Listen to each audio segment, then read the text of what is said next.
Olá, meu nome é Sebastião Ernesto, eu sou médico anestesiologista e vou falar sobre a anestesia materno-fetal para cirurgia intrauterina. Para a gente entender alguma coisa e conversar sobre anestesia materno-fetal, para se falar sobre cirurgia intrauterina, a gente tem que entender fundamentos relacionados à fisiologia materna e à fisiologia fetal. São alterações que acontecem na forma de funcionamento de diversos órgãos maternos e a fase ainda intrauterina do feto, que difere bastante da forma de funcionamento pós-conceptual. Então, em relação à fisiologia materna, é importante a gente entender que a produção aumentada de progesterona e a sua concentração aumentada na circulação materna leva a uma série de adaptações para que para que essa mãe consiga suportar a grande demanda metabólica que ocorre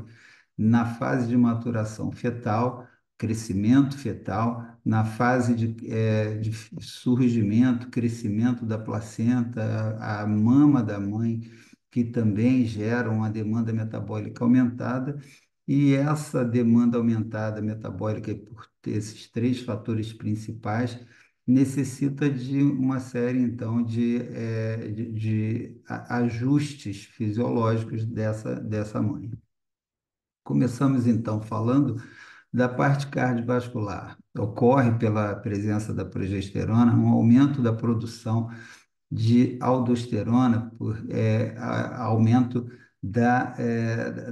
atividade do eixo hipotálamo, hipófise e adrenal, fazendo com que haja uma maior produção de aldosterona, e essa aldosterona leva nos rins a um aumento da retenção de água, aumentando assim o volume plasmático. Concomitantemente, a progesterona também leva a um aumento da produção e da eficácia da eritropoetina produzida nos rins, levando a uma ativação maior da medula óssea, com aumento também da produção de hemácias. Então, ocorre aumento tanto da produção de hemácias quanto do volume plasmático, levando a um aumento considerável já no fim do primeiro trimestre de gravidez do volume circulatório, que vai aumentando progressivamente à medida que a gestação avança. De importância também em relação a essa parte cardiovascular, em relação ao volume sanguíneo, a importância do aumento mais expressivo do volume plasmático, levando ao que foi denominado de anemia fisiológica da gestante. Ocorre, então, aumento dos dois constituintes, tanto das hemácias quanto do plasma. Porém, como há um aumento mais acentuado do volume plasmático, isso leva a uma diminuição do hematócrito e da concentração de hemoglobina. Esses fatores são importantes devido à melhoria na reologia materna, fazendo com que haja uma melhor qualidade de microcirculação devido à presença de um sangue mais fluido. Ocorre também um aumento da capacitância vascular, ocorre diminuição da resistência vascular periférica para comportar de maneira satisfatória esse volume sanguíneo aumentado. E essa diminuição da resistência vascular periférica provoca um aumento reflexo da ativação simpática, né,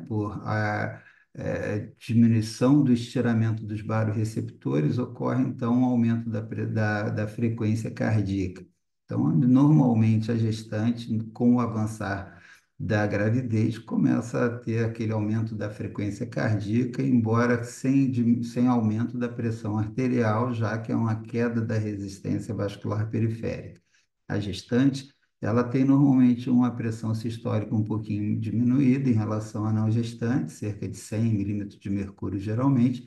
por uma pressão diastólica também um pouquinho mais reduzida. Isso leva a uma melhor qualidade microcirculatória, uma melhor, um melhor fluxo sanguíneo periférico e uma melhor demanda, uma melhor oferta de oxigênio, tanto para os tecidos maternos que surgem e se avolumam, mas também ao feto. Um outro contribuidor importante para a diminuição da resistência vascular periférica da mãe é a circulação placentária, que é uma circulação de muito baixa resistência, que faz também uma contribuição importante para essa queda da pressão arterial sistólica da mãe. Ocorre também aumento da demanda ventilatória. A mãe, ela normalmente ela tem uma frequência respiratória aumentada e isso leva a uma queda da pressão parcial de CO2, que gira ali em torno de 28 a 32 milímetros de mercúrio em média. Se por acaso a gente precisar ventilar mecanicamente uma gestante, a gente tem que contar com isso, tem que ser um pouquinho hiperventilada para provocar um pouquinho de alcalose respiratória, para que ela se mantenha num padrão semelhante ao fisiológico daquela gestante. Essa alcalose respiratória ela é compensada normalmente por aumento da perda de bicarbonato urinário, fazendo com que haja uma acidose metabólica compensatória. O pH costuma se manter próximo dos valores da não gestante. Em relação ao aparelho digestivo, ocorre uma diminuição da velocidade de esvaziamento gástrico e uma diminuição do tônus do cárdia, facilitando muitas vezes o retorno do conteúdo gástrico para o esôfago, e por isso a gestante normalmente deve ser submetida a procedimentos de intubação traqueal com um cuidado redobrado. Em geral, a gente faz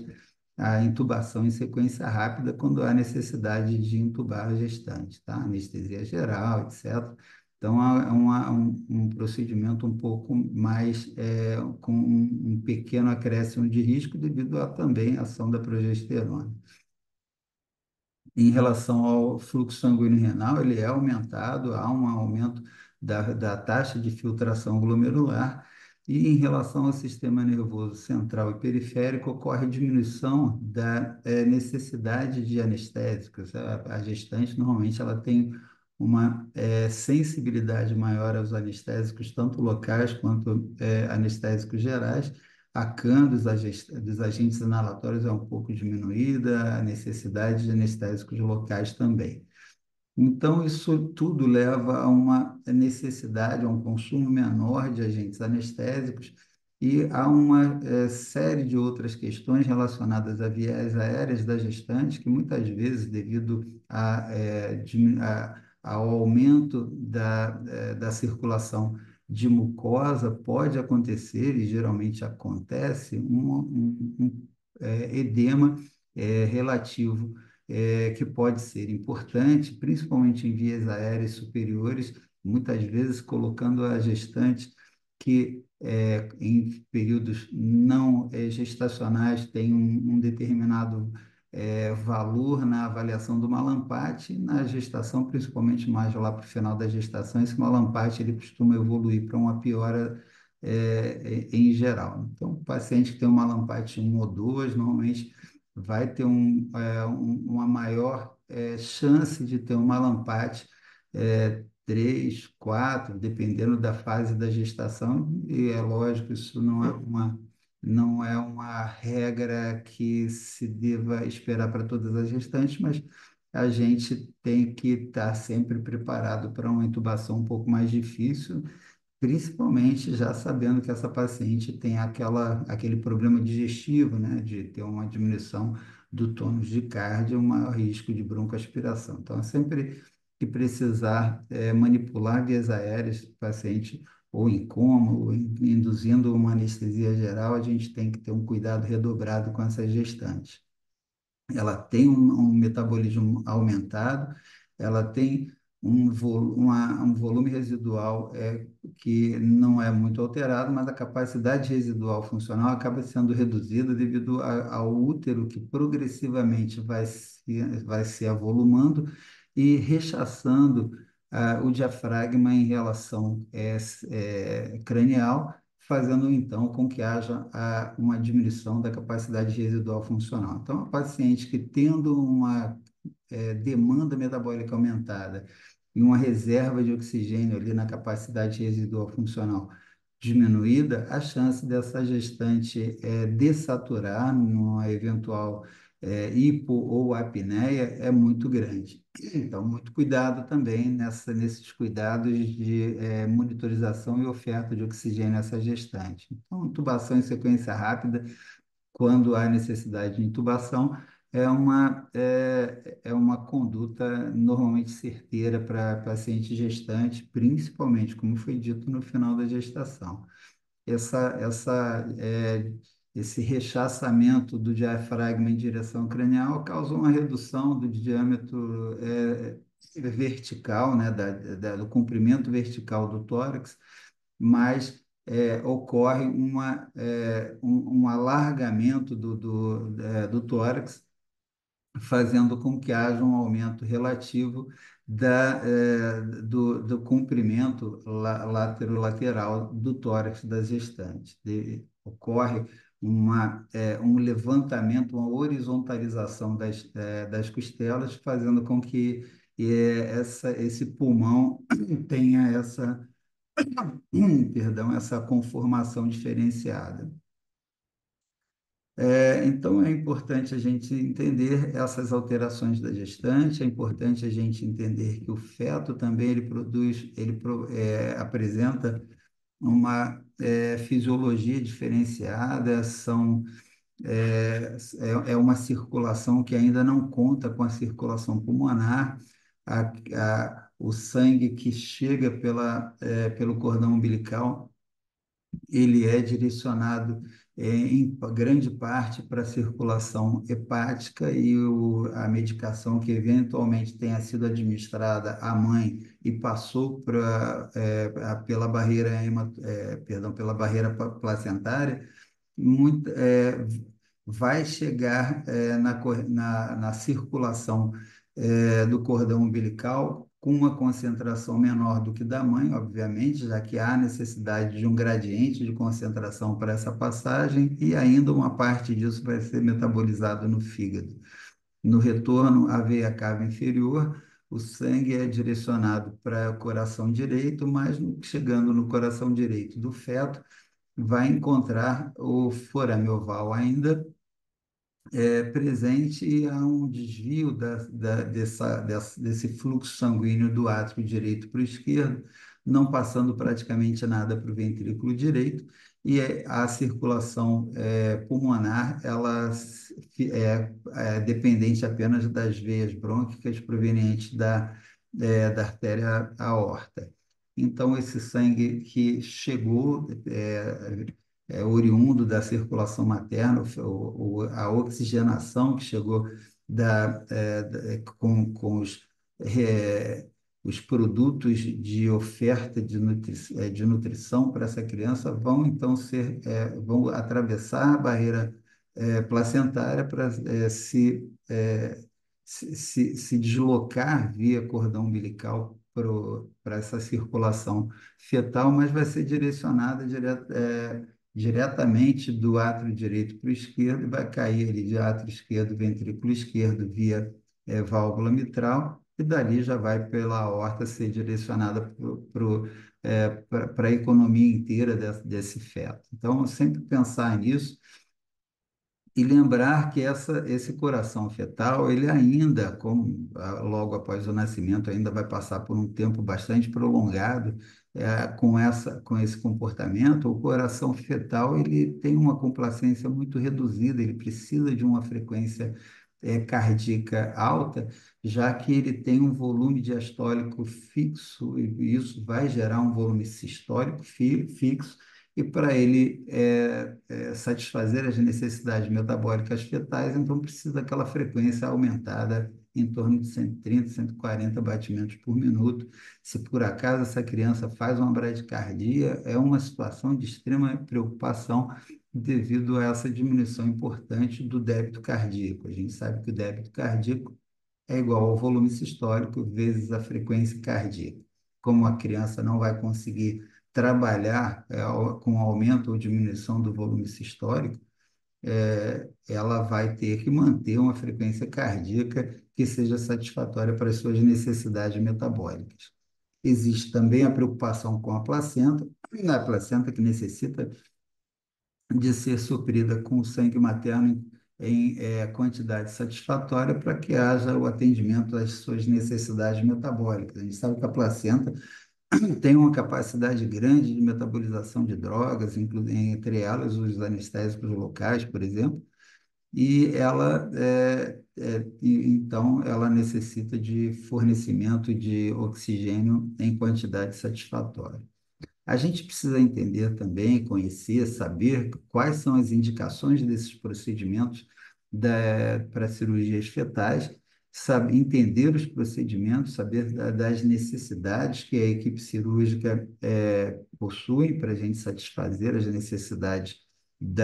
do procedimento, atendendo sempre às necessidades básicas relacionadas a toda essa fisiologia comentada.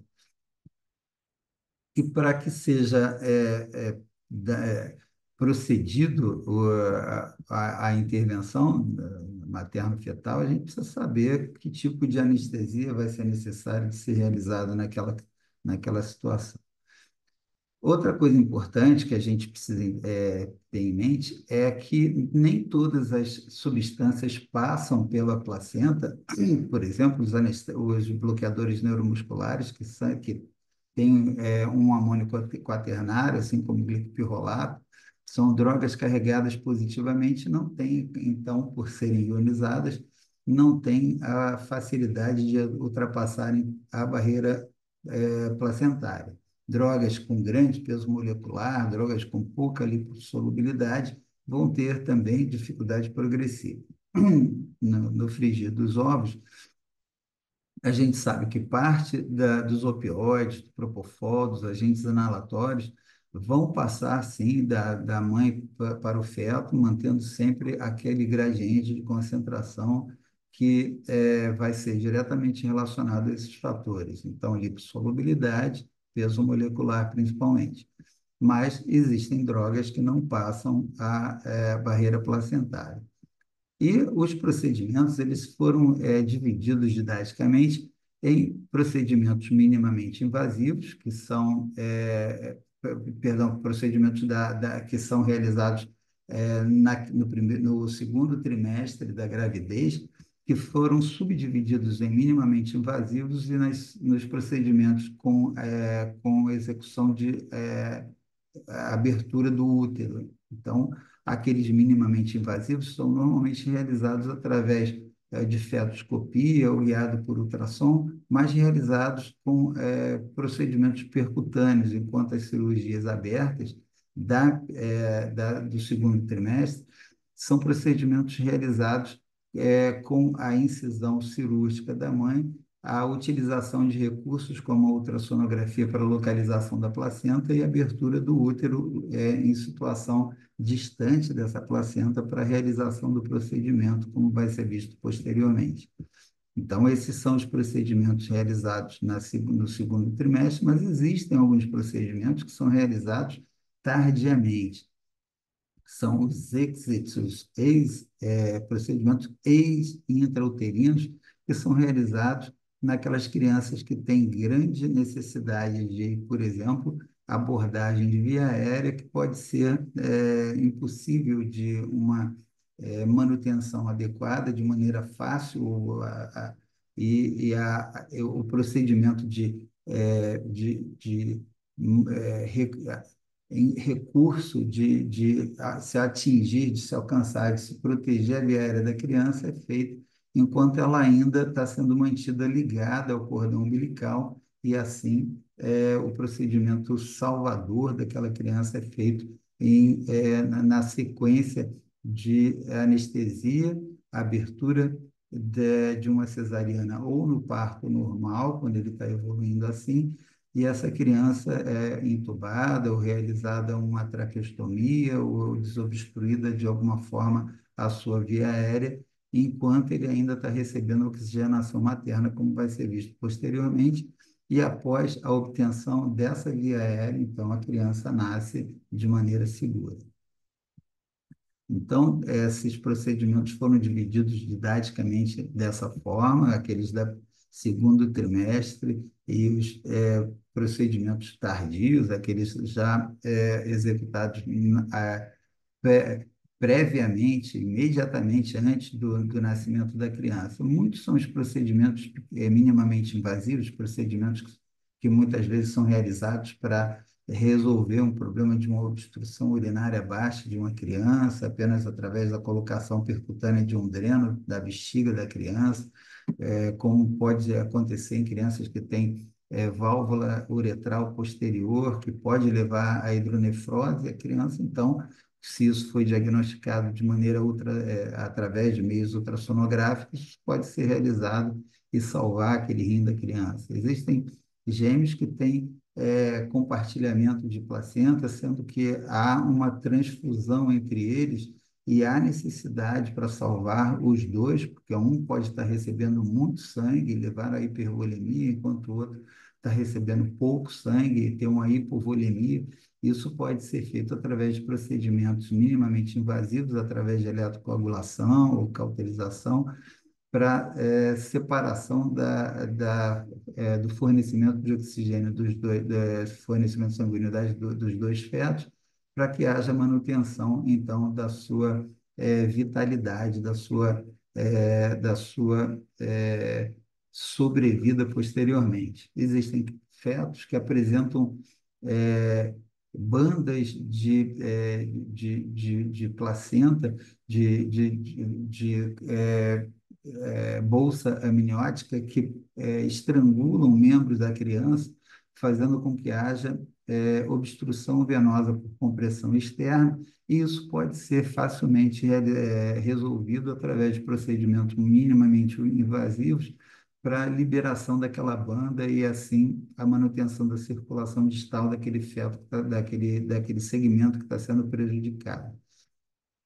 Existe a possibilidade de utilização de técnicas minimamente invasivas de obtenção e canulação de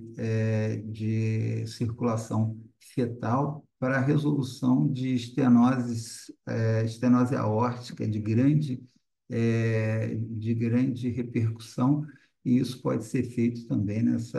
nesses procedimentos dessa maneira. E os procedimentos abertos, que normalmente estão mais relacionados a intervenções alterações anatômicas de maior gravidade, de maior expressão, como a mielomeningocele, aqueles grandes tumores eventualmente presentes na região sacro-coxígea, que podem ser resolvidos através da administração de anestesia na mãe, e a resolução através da abertura com a incisão de Femistil na gestante, de novo, a utilização de métodos para localização da placenta e abertura do útero em local que vai ser exposta àquela patologia cirúrgica e ela é resolvida dessa maneira. E existem as obstruções também de via aérea que são melhor resolvidas com a manutenção desse feto ainda parcialmente dentro do útero, para que ele não esvazie e assim não haja estímulo à contração uterina. E durante esse momento dessa resolução, a criança vai ficar recebendo a circulação materna e a resolução, então, a obtenção da via aérea da criança pode ser feita de uma maneira segura. Aqui três exemplos de procedimentos minimamente invasivos: a eletrocoagulação através de punção percutânea de abdômen e útero, chegando à localização do ponto de acesso do procedimento, para que haja, então, a fotocoagulação a laser ou outra técnica de separação da placenta para que os fetos passem a receber cada um a sua parte daquele fluxo sanguíneo placentário. Existe a possibilidade de alguns fetos que, por acaso, tenham a síndrome de hérnia diafragmática congênita, a hérnia diafragmática congênita, ela, por permitir a entrada de conteúdo abdominal no tórax da criança, acontece uma compressão pulmonar e esse pulmão, além de ficar hipoplásico, ele vai apresentar hipertensão pulmonar que pode levar ao óbito da criança ou à incapacidade ou limitação física após o nascimento. Uma técnica sugerida é a punção percutânea com a colocação de balão intratraqueal traqueal no feto, e esse balão intratraqueal vai ser mantido ali até a 35ª semana, mais ou menos, de gestação, para que haja manutenção do líquido produzido pelos alvéolos ali dentro do pulmão da criança, diminuindo a hipoplasia provocada pela hérnia diafragmática. Então, esse catéter vai ficar ali, o balão mantendo o pulmão ainda insuflado, e lutando contra aquela pressão oriunda das vísceras abdominais que estão ali tentando comprimir aquele pulmão. Então, isso aqui tem que ser tirado antes do nascimento, é importante que não que não entre em trabalho de parto antes da retirada disso aqui. Normalmente é programado o procedimento de retirada e resolução através, preferencialmente, de cesariana. E esse outro exemplo aqui, o terceiro, mais à direita, a utilização de CO2 para fetoscopia, a semelhança da laparoscopia, é insuflado aqui o dióxido de carbono para que haja a possibilidade de realização de procedimentos nesse feto. Então, são os procedimentos minimamente invasivos, são realizados através de técnicas percutâneas, sem a necessidade de abertura do útero da gestante. É preciso que seja feita uma avaliação multidisciplinar cuidadosa, uma interação entre as diversas equipes, anestesia, obstetra, neonatologista, os cirurgiões fetais e todo aquele cortejo com aconselhamento ético, inclusive, para proteção jurídica, tanto da equipe quanto da gestante, e após o aconselhamento e a ponderação entre riscos e benefícios, a coleta de história, a história da gestante, história clínica, o que ela tem de patologia, alergias, o que ela usa de medicamento, como vai ser feito o planejamento do procedimento, o exame físico direcionado da gestante, direcionado em relação às patologias eventualmente apresentadas ou presentes nessa gestante, mas também o exame físico relacionado, direcionado para a parte de anestesia, em relação ao acesso venoso, às vias aéreas, a parte cardiorrespiratória da mãe, a coluna. Nesse momento são conseguidas as informações em relação à história, ao procedimento, qual é a patologia fetal, e também oferecidas as informações em relação aos procedimentos, tanto cirúrgicos quanto anestésicos, que vão ser realizados para essa gestante entrar nesse procedimento, entendendo quais são os seus riscos, benefícios e as suas opções. Então, são feitas as orientações em relação à medicação eventualmente em curso, e também planejamento não só para o intraoperatório, mas para o acompanhamento no pós-operatório também. E de extrema importância que seja feita a assinatura do termo de consentimento livre e esclarecido da mãe. Então, a proteção tanto da equipe anestésico-cirúrgica, mas também da própria mãe. Em relação ao feto, algumas informações são extremamente importantes. A idade gestacional, a gente tem que entender que esse feto ele pode, eventualmente, sofrer não só um impacto da anestesia, do procedimento, mas pode haver um estímulo à contração uterina, e isso pode, eventualmente, levar a um parto prematuro. Então, a idade gestacional é importante para a gente preparar uma logística de proteção a essa criança, eventualmente utilizando corticosteroide para maturação pulmonar, preparando lá uma proteção do pulmão dessa criança. O peso estimado da criança é muito importante. A gente pode eventualmente necessitar medicar essa criança com anestesia, independente da técnica cirúrgica proposta, há sempre a possibilidade de haver necessidade de intervir também sobre o feto, e a gente tem que saber o peso estimado desse feto para a gente saber a dose, calcular a dose da medicação que vai ser utilizada, o estado cardiovascular dessa criança e as vias aéreas, eventualmente, se ela vier a nascer ou se for já a programação do nascimento da criança durante ou após esse procedimento, a gente tem que ver o que vai precisar fazer com esse feto. Em relação às intercorrências possíveis, também isso aí tem que ser previsto, tanto na avaliação pré-anestésica, comentado com a mãe e programado com a mãe e com a equipe cirúrgica, o que que a gente vai fazer em conjunto, se, no eventual surgimento de alguma dessas intercorrências. Trabalho de parto indesejado, hemorragia, tanto da mãe quanto do feto, o sofrimento fetal, o que que a gente tem que buscar em relação a esse sofrimento fetal, muitas vezes expresso pela bradicardia fetal, tem que ir atrás disso. Se houver uma parada cardíaca da mãe e ou do feto, o que que a gente vai fazer? E sempre que possível ter o surfactante ali presente, que se a criança nascer um pré-termo, a gente precisa de ajudar esse pulmão a funcionar de maneira mais próxima do normal. Em geral, existem algumas premissas, alguns pontos de partida para a gente começar a raciocinar o que que pode ser feito idealmente de anestesia, logicamente entendendo que há espaço para alternativas, mas em geral, quando a cirurgia é aberta, é uma cirurgia que é realizada naquele segundo trimestre e que a gente quer realizar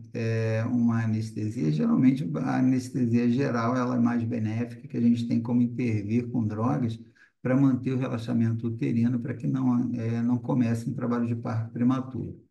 A possibilidade de associação de drogas, como a gente vai ver posteriormente, e a possibilidade de anestesiar o feto vai ser avaliado segundo a, é, os protocolos da instituição, o hábito da equipe cirúrgica, a preocupação com os riscos, tanto em relação a eventualmente presença de estímulo nociceptivo na criança, mas também os riscos da própria interação do anestésico com o feto. Então, no frigir dos ovos, tudo isso vai ser esquecido se essa criança começar a mexer dentro do útero e atrapalhar ou causar, tornar impossível o procedimento. Então, vai ter que ser realizada anestesia no feto também. É importante manter, então, o útero relaxado e a manutenção de infusão intrauterina, na verdade, infusão no líquido amniótico para manter esse líquido amniótico tanto com o volume satisfatório, para que ele não diminua o raio daquele útero, o que provoca a contração uterina. Então, para evitar a contração uterina, além das drogas, da anestesia, como vai ser visto posteriormente, manter uma insuflação no líquido amniótico com ringue relactato idealmente aquecido, porque a manutenção de normotermia é importante, a hipotermia é ruim para o feto e estimula a contração uterina também, então a amnioinfusão é uma medida protetora sob vários aspectos, já que esse procedimento é realizado no segundo trimestre, é importante manter a proteção contra a contração uterina. Então, manter a tocólise no pós-operatório pelo tempo que a equipe achar adequado. E só há necessidade de uma equipe anestésica, já que aqui não vai haver o nascimento da criança. Vai ser feita só a anestesia da mãe, e depois da mãe, se houver necessidade da anestesia do feto, é feita essa anestesia ainda com feto intraútero. Os procedimentos de fetoscopia podem ser feitos eventualmente sob anestesia local, com sedação, muitas vezes há necessidade por algum motivo de anestesia geral, é uma opção também, mas sempre mantendo o útero relaxado e a amnioinfusão nem sempre vai ser necessário nesse caso, já que não vai ter abertura do útero. Manter também a autocólise no pós-operatório, também aqui só vai precisar de um time de anestesia. Procedimentos realizados no final da gravidez, que a gente já prevê e já é a intenção que essa criança vai nascer, aí precisa de uma equipe anestésica para tomar conta da mãe e uma equipe anestésica para tomar conta do feto, do neonato, e há também necessidade de compartilhamento do espaço, mas não do equipamento. Há o equipamento de intubação, o aparelho de anestesia e etc. da mãe e também o outro equipamento destinado exclusivamente ao feto ou ao recém-nato. Aqui há a possibilidade de, eventualmente, haver necessidade de anestesiar o feto também, e aí vai ser avaliado caso a caso. Maiores detalhes posteriormente. No caso cesariana, aí a técnica escolhida geralmente é a técnica regional, técnica do neuroeixo, mas se houver necessidade ou contraindicação à anestesia do neuroeixo por patologia ou por drogas em uso, há, então, a possibilidade de conversão para anestesia geral também. Aqui, em relação à hérnia diafragmática congênita, que era, ou é ainda, em muitos centros, realizada a cirurgia após o nascimento, a criança, o feto, quando é diagnosticada a hérnia diafragmática intraútero, ainda no começo da gestação, no começo do primeiro trimestre, do segundo trimestre, é possível a realização de técnica minimamente invasiva. A gente lembra que a hérnia diafragmática tem uma prevalência de 1 a 4 para 10 mil, leva à hipoplasia pulmonar e à hipertensão pulmonar, como foi mencionado anteriormente, e o que se faz é a instalação desse balão intratraqueal na criança entre a 26ª e 29ª semana, para que haja um tempo prolongado até o nascimento, para essa criança nascer com o pulmão o mais aberto possível. E a retirada em torno da 34ª semana, para que não seja deixado esse balão intratraqueal na proximidade do nascimento, que pode trazer problemas sérios também. Então, tem que ser tirado antes. E observou-se que a sobrevida, com a utilização dessa técnica, e comparado com a não utilização e a resolução cirúrgica exclusivamente no pós-operatório, com esse procedimento intraútero, há um odds ratio favorável à realização de 13, enquanto a sobrevida de 30 dias e de 6 meses vão ter uma, uma razão de chance de favorável também a essa técnica de 5,8 para 30 dias e de 10,5 para sobrevida de 6 meses. Então, realmente leva a uma maior vantagem, ocorre mais chance de amniorrex prematura, mais chance de parto prematuro, mas em relação ao resultado final, acaba que é uma técnica que se mostrou mais efetiva e a resolução é apenas a colocação, como foi dito anteriormente, desse balão intratraqueal. Em geral, pode ser feito com sedação, e a sedação pode ser feita com diversas técnicas e drogas, mas alguns autores sugerem midazolam associado ao remifentanil, lembrar da possibilidade da tocólise pode ser eventualmente necessário, muitos já iniciam essa autocólise previamente, a gente vai ver as drogas, e alguns institutos utilizam antibiótico profilaxia se houver necessidade de infusão intra-amniótica, há a possibilidade também de usar no soro, no ringue lactato que vai ser utilizado nessa infusão, também antibiótico diluído nesse soro. E a possibilidade ou a necessidade eventual de anestesia fetal, que pode acontecer, muitas vezes, alguns autores acham desnecessária a anestesia fetal, mas se eventualmente o feto começa a se movimentar e impede a manipulação, então aí pode ser necessária também intervenção sobre o feto. Em relação à topólise, existe a possibilidade do atosiban. A atosiban é um antagonista da ocitocina que pode ser utilizado nesses procedimentos do segundo trimestre. Não é aconselhado usar nos procedimentos ex-intraútero, porque são procedimentos utilizados já com a sequência havendo o nascimento da criança. Então, logo após o término do procedimento, há necessidade da contração uterina, porque nasceu a criança e o útero tem que contrair para não haver hemorragia. E se a gente usa o atosiban, vai atrapalhar a ação da ocitocina, então, naqueles procedimentos de realização no final da gravidez, o atosiban não é aconselhado.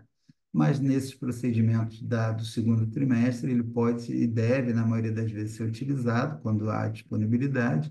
Alguns autores utilizam a nifedipina. Se não houver boa resposta, pode ser associado à nitroglicerina e até o sulfato de magnésio, que podem auxiliar na manutenção do relaxamento uterino. Se houver preferência para anestesia geral, o uso de agentes inalatórios, como o sevoflurano, praticamente o único utilizado nos dias atuais, vai auxiliar nesse relaxamento uterino também. Se houver necessidade de anestesiar o feto, alguns autores acham que não é para ser feito de rotina, a gente vai falar sobre isso na sequência dessa e de outra apresentação, mas o fentanil pode ser utilizado na dose de 10 microgramas por quilo, o vecurônio 0,1 miligrama por quilo e a atropina 20 microgramas por quilo, entendendo que as diversas fontes literárias mostram doses completamente variáveis, variações muitas vezes absurdas, como vai ser visto posteriormente, mas a média utilizada é isso aqui. O Vecurone pode eventualmente ser substituído por outro, como por exemplo o Vocorone, na mesma dose, pode ser utilizado também. A mealomeningocele, ela pode ser utilizada, pode ser também causa ou indicação de procedimento minimamente invasivo, mas ainda é realizado com mais frequência quando da cirurgia fetal com procedimento aberto. Ela é normalmente associada à espina bífida, tem uma prevalência de 9,1 para 10 mil. As causas são várias, mas na hora da realização do procedimento, nenhuma delas vai interferir. E normalmente o reparo é feito entre 24 e 26 semanas. Ocorre a realização da anestesia, quando é aberta, preferencialmente anestesia geral, como foi dito, o sevoflurano auxilia bastante no relaxamento uterino, embora alguns autores prefiram iniciar a técnica com anestesia venosa e utilizar o sevoflurano apenas no momento em que vai ser feita a manipulação do útero. Mas é feita a incisão de Pfannstiel, ali, a incisão suprapúbica de cerca de 6 a 8 centímetros, incisão horizontal, e após isso é feita a exposição do útero e a localização da placenta pode ser feita via ultrassonografia, e aí é feita a correção da mielomeningocele numa cirurgia aberta. Hoje já existe também de maneira um pouco progressiva a utilização da fetoscopia para correção da mielomeningocele em alguns procedimentos, aí vai depender das diversas alterações anatômicas do tamanho, localização, a facilidade da realização por fetoscopia, que seria menos agressiva para o feto, menos estimulante para o útero, mas nem sempre é possível a realização. Quando vai ser feita a cirurgia aberta, em relação à anestesia, indica-se quase sempre a utilização de um catéter de peridural para analgesia pós-operatória. Então, pode ser feita anestesia geral, tanto venosa quanto inalatória, e, ao final do procedimento, é realizada a analgesia via catéter de peridural. O atosiban ele pode ser iniciado já na véspera da cirurgia, pode ser mantido por 24 horas para impedir a contração uterina, já que esses procedimentos, como foi dito anteriormente, são realizados ali no segundo trimestre. É importante que essa criança não sofra a ação da contração uterina e que não haja, obviamente, o nascimento da mesma. As técnicas, então, sugeridas são o propofol com remifentanil e, quando for acontecer a exposição uterina, a abertura do sevoflurano, que em doses de cerca de 2 a 3 camas, pode causar um relaxamento uterino importante e que é muito importante nesse procedimento. A hidratação ela deve ser suficiente para manter a euvolemia da criança, da gestante. É importante lembrar que nessas cirurgias abertas há infusão de líquido do ring lactato no líquido amniótico para manter a pressão interna do útero e impedir que haja estimulação à sua contração. Então, aquele ring lactato ele é absorvido e se a hidratação não for cuidadosa, essa mãe pode até evoluir com edema agudo de pulmão. E lembrar do antibiótico que vai ser feito de maneira profilática, tanto por via intravenosa, como a possibilidade também da infusão com ring lactato ali no líquido amniótico. A utilização da anestesia fetal, quando é opção da equipe, ou quando há necessidade, porque a criança pode estar se movimentando e atrapalhando o procedimento, é o mesmo kit sugerido anteriormente, com as diversas possibilidades de troca, de mudança de dose, de acordo com a necessidade.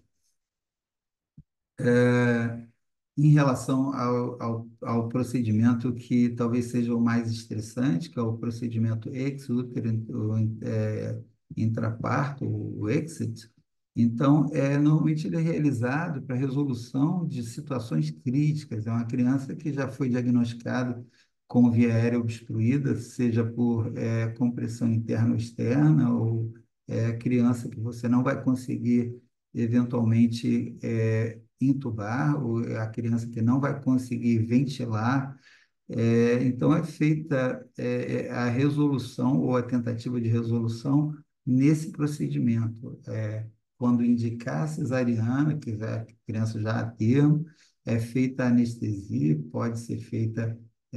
tanto anestesia venosa quanto anestesia inalatória. É importante manter parte da criança ainda dentro do útero, então a exposição apenas do polo cefálico e de um dos membros superiores para monitorização e o acesso venoso. E essa criança, então, ela é submetida ao tratamento de obtenção de suas vias aéreas. Então, há um livramento parcial, há a possibilidade também de resolução de alguns problemas de gêmeos siameses, mas enquanto há a resolução disso, ou a manutenção ou obtenção de via aérea, essa criança está recebendo ali o sangue oxigenado pela placenta e os seus nutrientes. Isso aqui é realizado geralmente entre a 36ª e 37ª semana. Espera-se que seja uma criança que já tenha o seu pulmão amadurecido e, na sequência disso, essa criança vai nascer. Então, aqui, a criança que já teve uma resolução de um tumor de pescoço e ela foi então entubada para encaminhar essa criança para o passo seguinte do seu tratamento. Existem várias possibilidades, existem crianças que não se conseguem entubar e pode ser feita eventualmente quando há possibilidade de traqueostomia, ou ela já pode ser direcionada diretamente para o tratamento através da utilização da máquina de ECMO. Então, existem essas possibilidades. É importante utilizar a anestesia inalatória desde o começo ou após a incisão da gestante, para que haja, já no momento do primeiro estímulo, do primeiro contato do útero, já tenha lá uma concentração de agente inalatório suficiente para manutenção do relaxamento uterino. É importante garantir a perfusão fetal, e essa perfusão fetal ela é uma preocupação, e um dos sinais de má perfusão fetal é a queda da frequência cardíaca fetal. Então, há necessidade da monitorização, essa monitorização, se indicar uma bradicardia, a gente tem que ver se a mãe está com a hemodinâmica bem tratada, bem estabilizada, se há um acotovelamento do cordão umbilical, se há um descolamento de placenta, a gente vai ter que ir atrás da causa dessa diminuição da frequência cardíaca, que, como já foi dito, é extremamente importante para a manutenção do débito cardíaco fetal. E, eventualmente, pode ser necessária anestesia fetal, e as doses já foram mencionadas anteriormente. Sempre avaliar se há o sangramento importante. Essa gestante, ela tem um grande risco de sangramento, porque ela tem que manter o útero relaxado, e esse útero vai sofrer incisão para retirada parcial do feto. Então, o sangramento ele pode ser importante, pode acontecer o sangramento tanto da mãe quanto do feto, descolamento de placenta, etc. Então, tem que ser acompanhado isso. Se por acaso a opção não for anestesia geral, lembrar sempre que a anestesia regional não trabalha o útero, não tem a possibilidade, como na utilização do sevoflurano, aquele relaxamento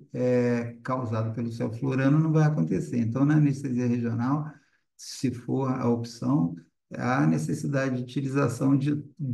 drogas para se manter aquele útero relaxado, e tanto na anestesia geral, mas principalmente com a anestesia regional, associado a nitrato, vai haver hipotensão, e essa hipotensão tem que ser controlada com algum vasoconstritor. Lembrar sempre que após o nascimento, após o término do procedimento e retirada do feto, vai haver dequitação da placenta, e depois disso a gente tem que usar a ocitocina no padrão normal que a gente utiliza em cesarianas. Então, a ocitocina é importante, é o padrão ouro de prevenção de sangramento, e ela vai ser utilizada na medida do necessário, utilizando protocolos institucionais. A monitorização fetal geralmente é feita com oximetria, muitas vezes associado ao scalp, para ver o pH fetal, e a manutenção de monitorização de frequência cardíaca, que pode ser feita através da própria oximetria, mas pode ser utilizada também a ultrassonografia para avaliação da frequência fetal. E lembrar que ao nascimento, devido ainda à adaptação da circulação fetal para a transição para a circulação pós-natal, a saturação é extremamente baixa, né? Ela ainda está ali em torno de 40% até 70%, e acima disso, só após o nascimento que vai começar a melhorar essa saturação, com as primeiras ventilações pulmonares da criança, que é onde ocorre a expansão pulmonar, a diminuição da circulação direita e esquerda, devido ao fechamento fisiológico do forame oval, a diminuição do calibre e, finalmente, o fechamento do ducto arterioso, que acontece após algum tempo, devido à perda da prostaglandina produzida principalmente pela placenta. Mas ao nascimento, antes do nascimento, ainda durante o procedimento, a saturação vai estar abaixo de 70%, após o nascimento, ela rapidamente vai subir ali para perto de 90%. De novo, falando da bradicardia fetal, que é um sinal importante de inadequação, porque a bradicardia fetal vai reduzir muito o débito cardíaco dessa criança, então a gente tem que avaliar como é que está a hemodinâmica materna, se está tendo contração uterina, se houve descolamento de placenta ou alguma obstrução do cordão ou até sangramento fetal. Tem que ir atrás das causas para corrigir rapidamente, para que não haja prejuízo dessa criança. E anestesia fetal, de novo, quando necessário, as doses já foram mencionadas ostensivamente por nós aqui. Então, de novo aqui, lembrar que nos procedimentos de segundo trimestre, pode ser feito o atosiban, se for feita, se o procedimento for aberto, a colocação do catéter de peridural é importante para a analgesia pós-operatória, já que essa paciente vai ser, normalmente, na maioria das vezes, submetida à anestesia geral, então precisa de algum recurso de analgesia pós-operatória. E nesses procedimentos, tanto nos procedimentos de segundo trimestre, quanto nos procedimentos ao fim da gestação, o ex-útero, é importante a avaliação da utilização de catéter de artéria para monitorização em tempo real da pressão arterial. O atosiban não deve ser utilizado nos procedimentos ex-útero, porque ele vai atrapalhar a contração uterina no puerpério imediato, isso pode levar à perda sanguínea importante. Então, são é, as principais observações, lembrar sempre que os recursos que nos levam a conseguir um relaxamento uterino também vão levar à queda da pressão arterial da mãe e muitas vezes isso vai obrigar a gente a utilizar algum vasopressor para a manutenção da hemodinâmica e a manutenção da circulação uteroplacentária. Na situação do procedimento ex-útero, há o aconselhamento de um ensaio prévio para saber a localização de cada um dos componentes da equipe, que é muito grande. Existe a equipe que vai dar suporte à anestesia da mãe, a equipe que vai dar suporte à anestesia fetal e neonatal,